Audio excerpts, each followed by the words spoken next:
Hi friends, வீட்டில் சுக்குட்டிக்காய் செடி ஒன்று தழைஞ்சிருந்துச்சி. அதில் காயும் கொஞ்சம் இருந்துச்சு. சரி, கீரையை மறுபடியும் பறிச்சுக்கலாம், இன்றைக்கி காய் பறித்து குழம்பு வச்சுக்கலான்ட்டு நானும் செல்லின்னு பறிச்சுட்டு இருந்தோம். வளர்த்ததெல்லாம் 2 பேரும் சாப்பிட்டு அப்புறம் குழம்பு வைக்கலான்ட்டு கிளம்பியாச்சு. ஒரு செடி தான், ஒரு நாளைக்கு ஆகிற மாதிரி குழம்புக்கு இருந்துச்சு காய்.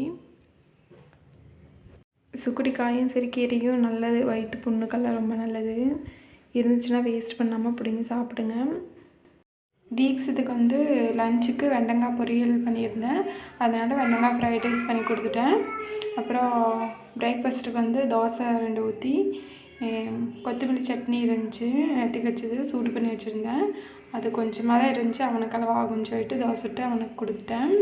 வந்து என்னன்னு சொன்னால், ரசம் வந்து மதியானம் வச்சுக்கலாம், காலையிலத்துக்கு வந்து சுக்குட்டிக்காய் குழம்பு பொரியல் வெண்டைக்காய் பொரியலோடு நம்ம சாப்பிட்டுக்கலாம் அப்படின்னு சொல்லி நினச்சேன்.